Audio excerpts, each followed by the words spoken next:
This is a film study breakdown of how the Seattle Seahawks were able to obliterate an opponent in the NFL for the second week in a row, in the first half in particular. I'm going to focus on the defense, obviously what Tyrese Knight did, DeMarcus Lawrence, hooking up 2 forced fumbles or strip sacks by Knight, and then both of which were returned for a touchdown by Lawrence. Truly, remarkable situation. There's big plays that were made on offense by the usual suspects, right? JSN had the first touchdown, put him up 7-0. Cooper Kupp returns, has a 67-yard catch on a third down. It appears as if maybe the Cardinals blow the coverage there. What's interesting to me, and I find very unique, is just how many guys are making plays. Each week when a different player is missing or injured, you just plug someone in and they make plays, particularly on the defensive side of the ball, which is what I'm generally going to talk about here. Right now, they're 5th in the league in points per game allowed at 19.1. That's kind of skewed, of course, by the loss to the Bucs at home. 32 sacks.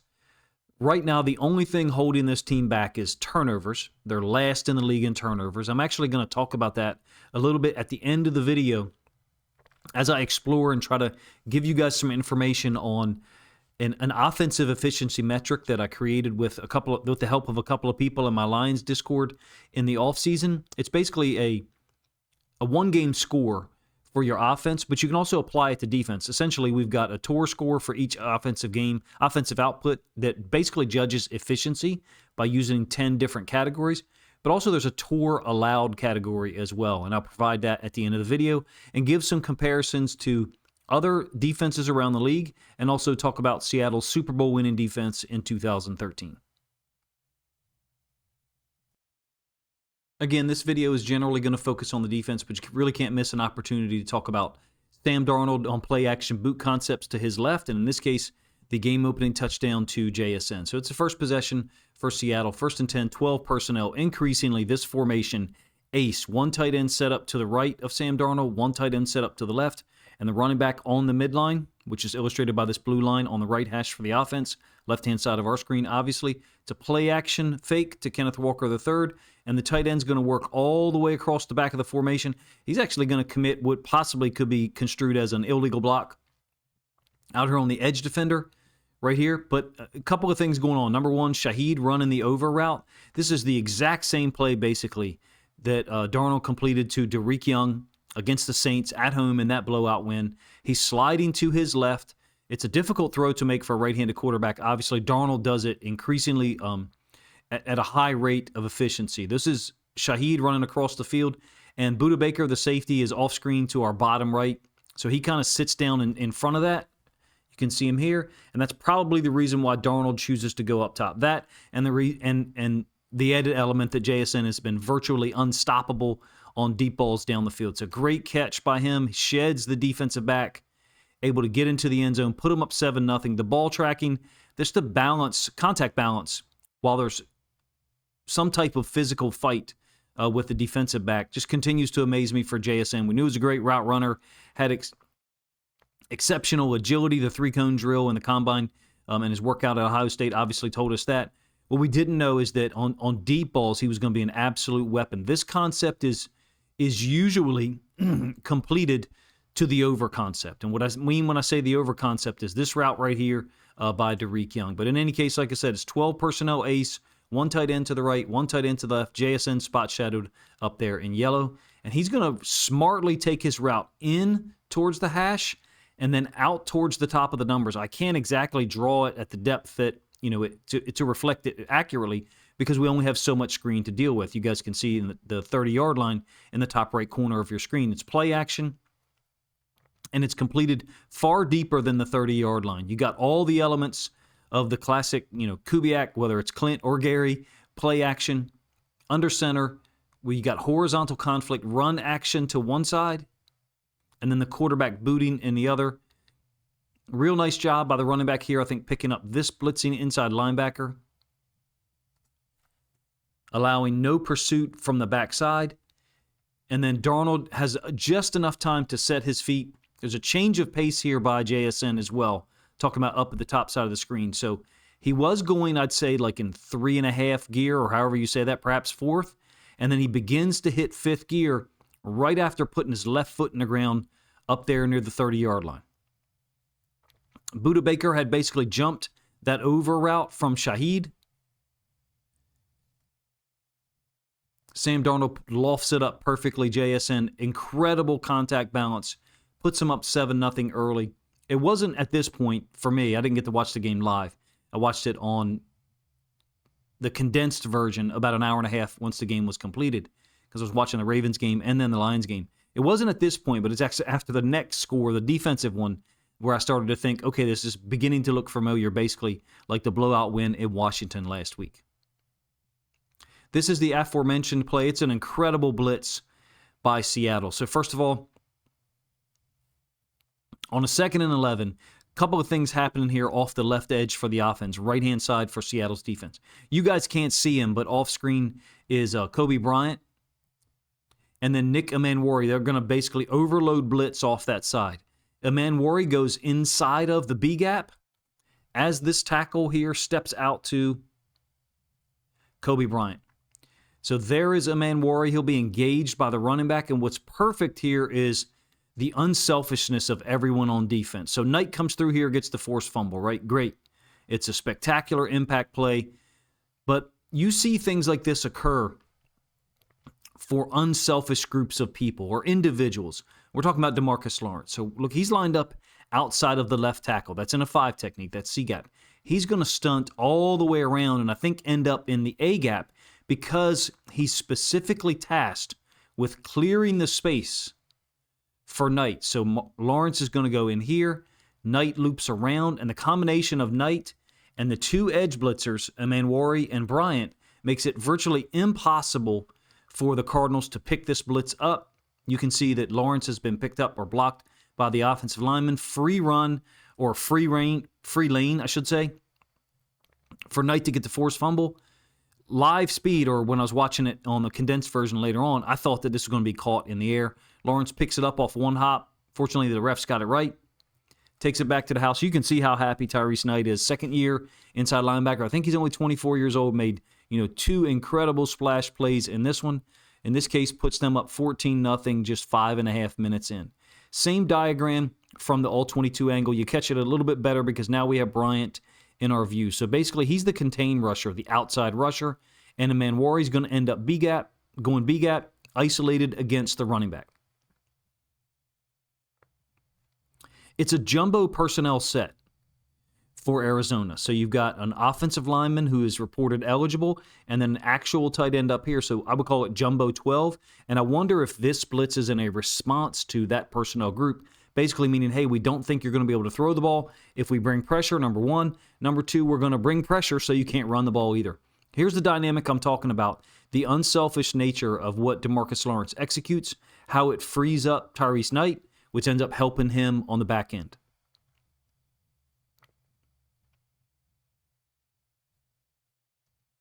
Maybe the end zone angle gave you a better opportunity to view it. What I'm talking about is the fact that Lawrence was, the circumstances here surrounding it, that he ends up being the guy to recover this fumble.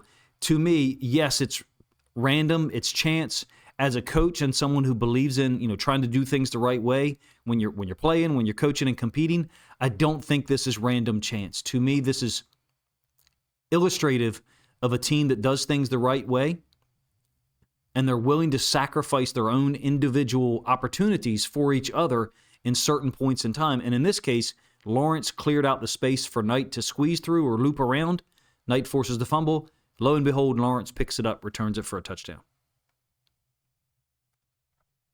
Maybe I didn't do it justice the way that I was trying to explain that, so we'll move on to other guys that aren't, multi-million dollar free agents. In this case, Drake Thomas, who's playing incredible football for the Seattle defense. You have to admit it at this point.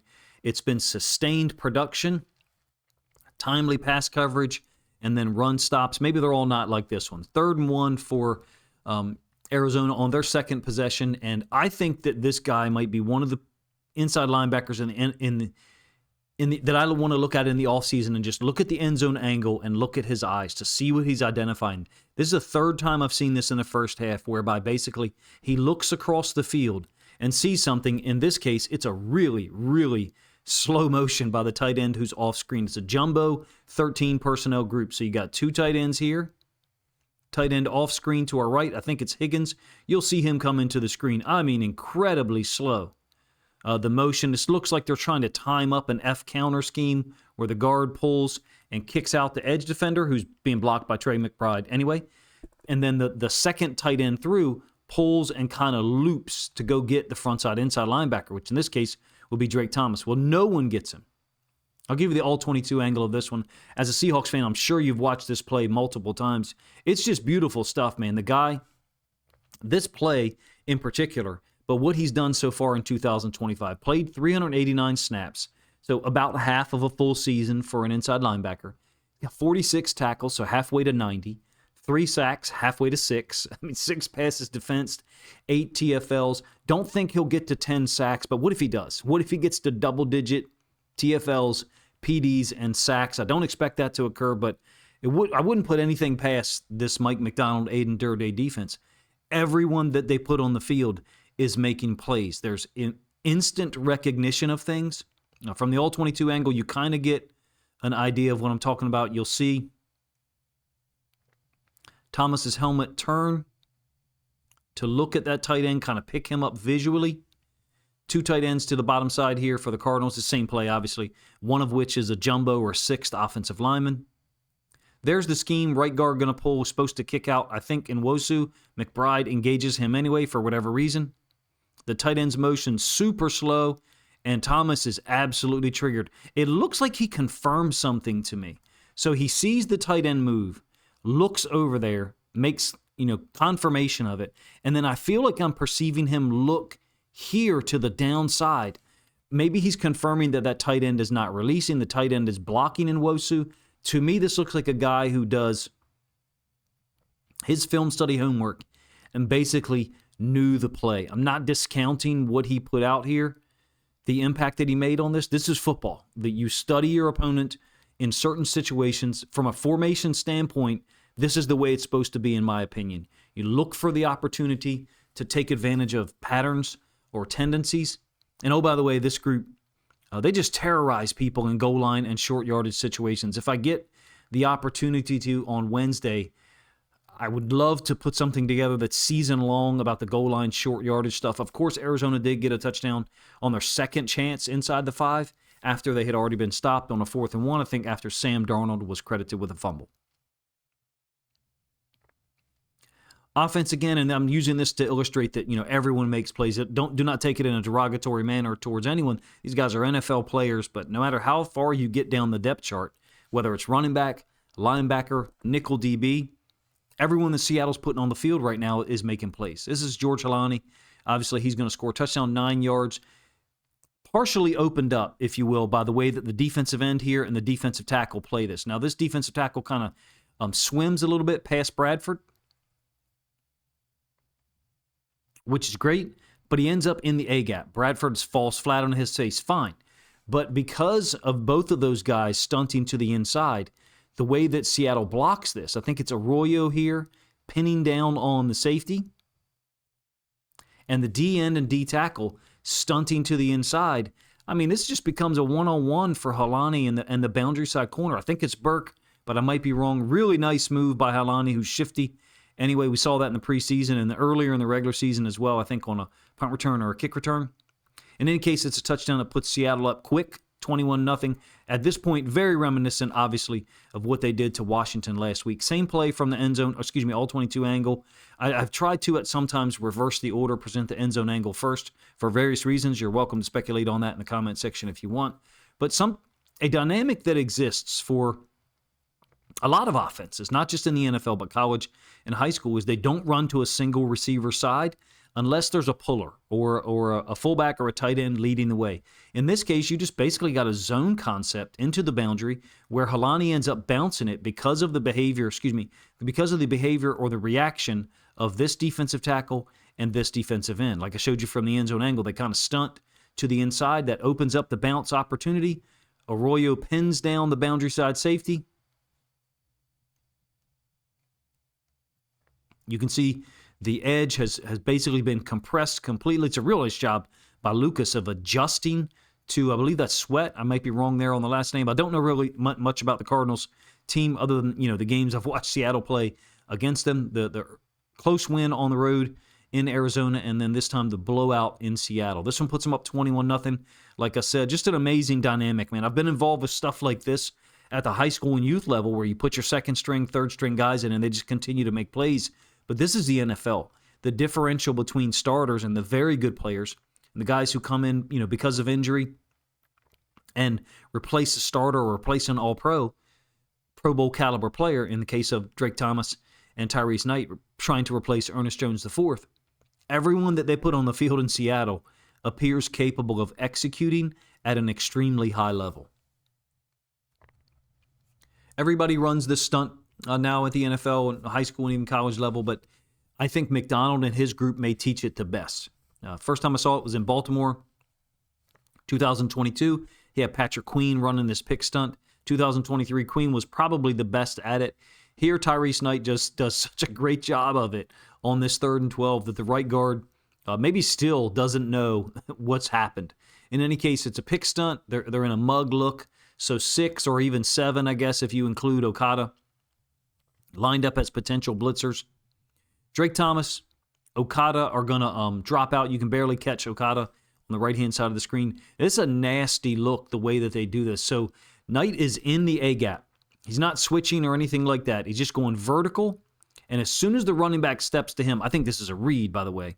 As soon as the running back steps to him, he veers off into the guard. I'm talking about the right guard that Lawrence loops off of.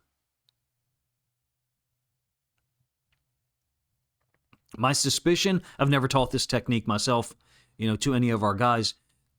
But to be honest with you, my suspicion is if the running back doesn't step to him, let's say the running back loops to the outside, and everyone else does the same thing they do here, well, then Knight's just going to proceed to the quarterback, right? That shouldn't occur.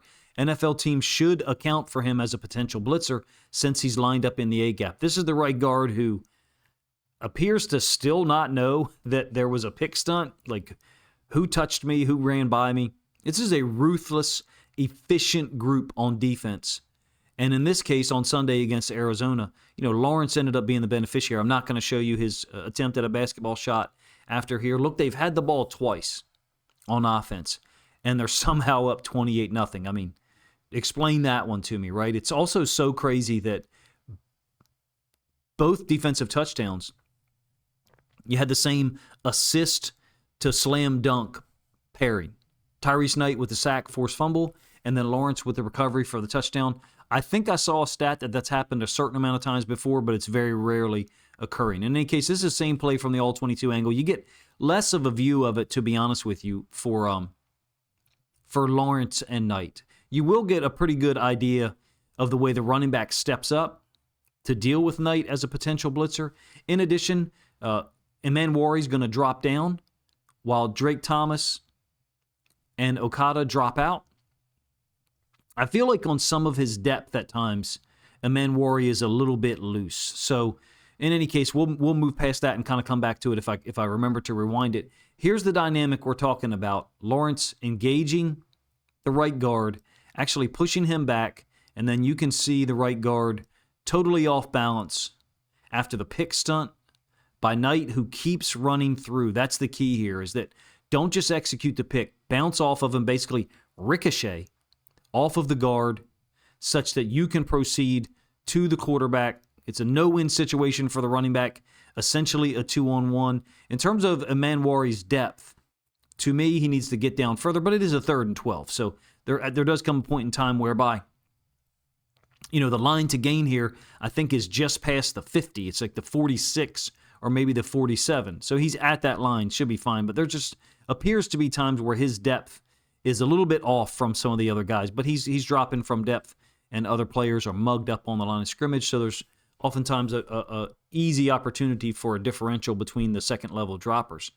In any case, you got 32 sacks so far this year for the team and 74 quarterback hits. That works out to a little bit over 8 per game.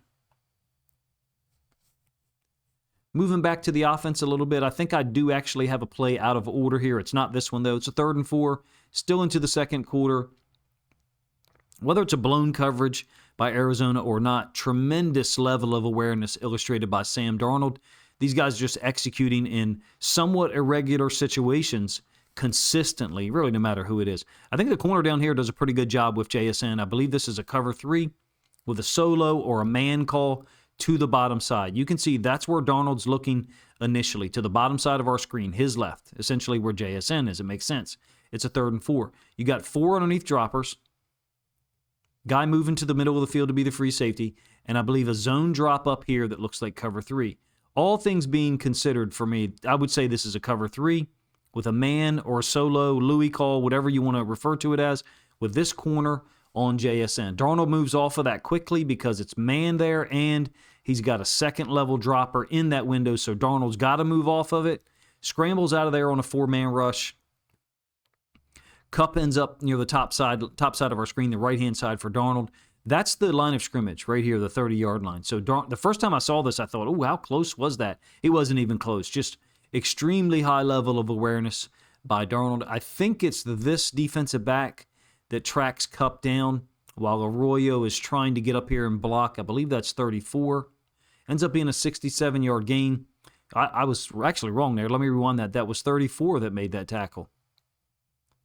Yeah, it's the DB that Arroyo tries to go get. I thought it was this guy who tracks Kupp down. I was incorrect.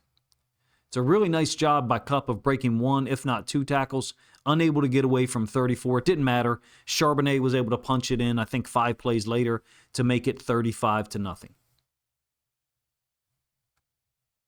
This is actually the play that I have in the wrong order. It's a TFL by Nwosu. The possession before the Kupp-Charbonnet situation resulted in a 35-0 lead. So it's another jumbo personnel group by Arizona. Jumbo 13 to be precise. Here is the eligible offensive lineman, the 6th offensive lineman, if you will, what I refer to as jumbo. 2 tight ends to the top side are going to try to double or combo Nwosu.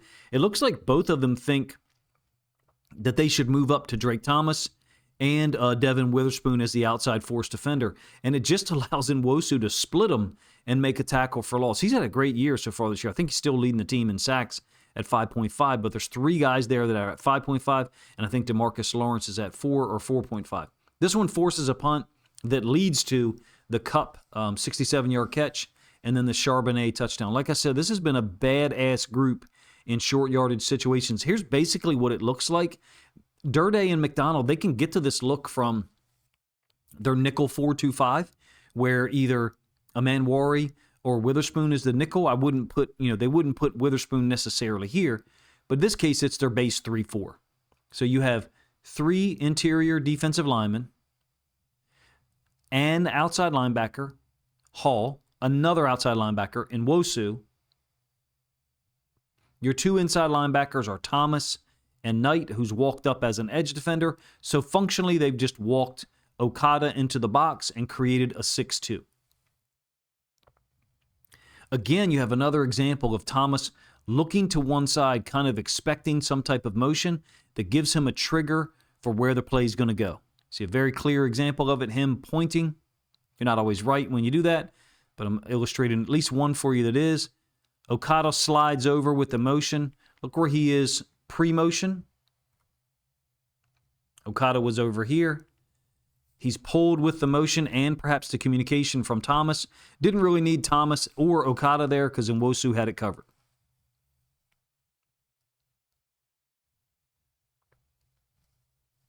Two more plays, and these are actually from a goal line situation. Now, I know that after this goal line stand, Seattle turns the football over on offense, and then Arizona does convert, I think, from the 4-yard line.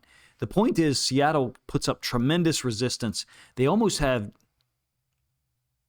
an extreme level of pride and refusal to allow you to score the closer the ball gets to the goal line. Against the better offenses, of course, it's going to be more difficult to do that, but I just continue to be amazed. No matter who's on the field in goal line situations, these guys make plays. In this case, you guessed it, it's Thomas again. He just shows up everywhere. Everyone does on this defense. That's really the whole point of this video, and I included offensive plays for effect. You get the big plays from JSN, Kupp, you expect those things, but guys like Holani and others are just fitting right in when they're given an opportunity. It's a really cool job by Drake Thomas, who's, I think, underrated in pass coverage, especially with respect to one thing, his ability to make slight contact with tight ends and then influence them to a certain side. Recall a near interception that Julian Love had in the first game against Arizona because Thomas forced the tight end to widen his route up. I didn't think he made this tackle short of the goal line when I watched it on the condensed version after the game, but it appears to me that he did. All of this film is from the first half, by the way. That sets up this 4th and 1, just inside of 4 minutes and 30 seconds left in the second quarter. I already talked about this play from an Amanwari perspective. I did a Nick Amanwari video, I believe Monday night. At this point, once Monday, Tuesday, Wednesday gets rolling for NFL film and what I do professionally, I run a tutoring business, it becomes a situation where I don't remember what night I completed a video. So I think I did the Amanwari video Monday night. If you haven't checked it out, feel free to do so. I believe I included 11 or 12 plays. So initial disruptions by Peely, the defensive tackle who forced the fumble last week on a kickoff against Washington. Ultimately, though, this is Okada, another unheralded or perhaps underrated guy who comes downhill. It's a lead concept. You've got 2 offensive linemen on the field, 2 additional offensive linemen, a 6th one and a 7th one who's lined up at fullback. So they're really trying to bring as much power and bulk and strength to the situation as possible. Tight end who went in motion, Higgins, tries to expand Amanwari, and he does a little bit. Okada fits underneath. Everything that they do on defense so far is sound. I mean, occasionally you'll see something happen whereby you're like, okay, I'm not sure that you can do that, but usually you can look at it and it's a 3rd and 12 or a 2nd and 15, and there's a reason for it. Very unselfish group. And this play actually has an example of it. Look at Drake Thomas. Watch him not flow into the gap that Okada is responsible for.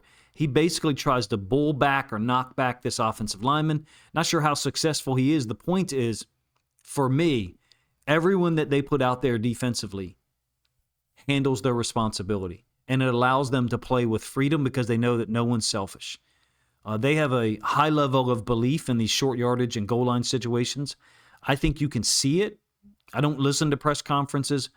I don't have time to because I try to do as many of these videos as possible on the Ravens, the Lions, and the Seahawks. A perfect day for me, man, is when I get to make one long-form Ravens video, one long-form Lions one, and one about the Seahawks as well. Having said all that, I do want to review some data that is going to be a different style of presentation. So if you hung around this long, perhaps you'll enjoy it. Maybe you won't. This is some evidence or data from a one-game offensive metric that we created in the offseason, myself and 1 or 2 people from the Lions Discord. It's called TOR, Total Offense Efficiency Rating. In this case for Seattle, in the top right corner, you've got their offensive efficiency rating. That's an average of all of their one-game scores. 58.7 is not great, but it's not too bad. Don't think like classroom scores where a 58 is a D or an E or an F and is failing. Generally, a score of an average of 66 to 67 gives you a pretty good shot to win the football game. Conversely, a defensive or TOR allowed defensive score of 37 gives you like an 87% chance to win the football game, if not higher. And so I want to show this one time through and then compare Seattle's TOR allowed, which is 37.3, really good, not tops in the league, however. Keep in mind, this is a average or aggregate, I should say, of 10 categories that you loosely see displayed here in columnar fashion, but also at the top of the screen as this video kind of loops through. Basically, on the right-hand side, the worst score in terms of their defense allowed for the whole season is obviously against Tampa Bay. That's the 86 that you see me pointing to right here. In successive games in the last 2 weeks, some of the efficiency ratings could possibly be because Seattle's defense loosened up with a huge lead in the second half. We're talking about the 42 there against Arizona and the 47 the week before on the road against Washington. If you're interested in this type of thing, I do have access to this for the people that are in my each Discord, Ravens, Lions, and Seahawks. It's a part of my Patreon, which basically is around $5 a month if you're interested. Some people join just to provide support for the season, and then they remove their patron pledge once the football season is over. In any case, let's compare what Seattle has from a defensive TOR allowed to some other top defenses in the league, and then we'll go back and look at the Seahawks from, I believe, 2013. Texans for this year are at 31.8 in the top right. Of course, that's only generated a 4-5 record for them, which is, obviously due to how far below average all of their offensive metrics are. You can see the offensive metrics in the middle of the screen. Turnovers per game, they're above average in. That's the only one that's in green. It's pretty easy to see that their offense is what's holding them back. Broncos have the lowest TOR allowed in the entire NFL. In addition, a below-average offensive output generally, but their rush yards per game is excellent, as well as limiting their turnovers. Sacks per game is number 1. Of course, I think they're one of only 2 teams ahead of Seattle at this point. Finally, the other team that the matchup that Seattle's facing this week against the Rams on the road, they're also 7-2 in the division. You can see that they have a similar TOR allowed, 36.8. Originally, we created these to just track the offense and be evaluative. How much efficiency did a team present, not just in our minds, but using a metric that is easily calculated. The website/app does this for us, by the way. I don't do all these things. I tried to do some of this in the offseason in the creation of this metric, and doing it by hand was exhaustive. I think I got through 6 teams for the whole NFL season, and a borderline genius in my Lions Discord was able to create the app for me. So it was amazing and been a huge blessing. In any case, I want to compare what we've seen so far as the defensive TOR allowed to obviously a team that you guys will be connected to and have a great understanding of. This is the data, by the way, goes all the way back to 1999. So if you join my Patreon/Discord, you get access to something like this, and you can look at historical data, which is really cool. Of course, the game is different because of the rule set and various other reasons, but you still get an idea of why Seattle was able to win the Super Bowl that year. Of course, their turnovers per game was excellent. You can see in the top right, it was number 6 in the league that year. Excellent at 1.25. But in addition, one of the lowest season-long TOR metrics for any team that I've seen, 28.2, compares favorably, obviously, to everyone in the NFL in 2025, except the Broncos. So having said all of that, now I want to return back to the Seahawks data from 2025 and go over this in a little bit more detail. In the bottom right corner is the only one that's aggregated for defense. It's TOR allowed. Everything else from the 10th column, the second one to the right, let me do it this way. The second column to the right for you guys that says TOR, that's the offensive efficiency ratings for Seattle for each game. Again, it's a 0 to 100 score, where generally anything above 66, 67 is going to give you a pretty good shot to win the football game. Of course, that depends on how well your defense played. And that's part of the reason why we decided to eventually do TOR allowed, to be able to compare it for each game. You can look very clearly at the games that Seattle has won versus what they lost.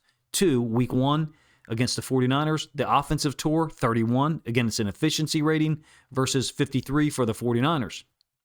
Actually exceeded the Bucs, 88 to 86. In the home loss, 38 to 35. We all know the reason for the loss was the turnover, where Sam Darnold, A, may have been trying to throw it away, or B, maybe it was deflected by a defender's helmet and or hand. The point of all of this is to illustrate how well they're playing on defense. And despite a number of players being out for various points in time, Witherspoon, Job, now Ernest Jones IV, hopefully he returns this week against the Rams. I love watching this team play defense. There are times, I'll be honest with you, where I wish I only covered one NFL team, but I'm trying to push myself to the limits as far as understanding and being able to provide hopefully compelling content for people. If this portion of the video was not compelling to you, then you're probably not listening at this point anyway, but you can feel free to give me feedback in the comment section. I like providing film study analysis. This TOR metric is probably something that I'm going to start rolling out standalone videos for in order to compare what different offenses and defenses are doing around the league and trying to use it in a predictive fashion.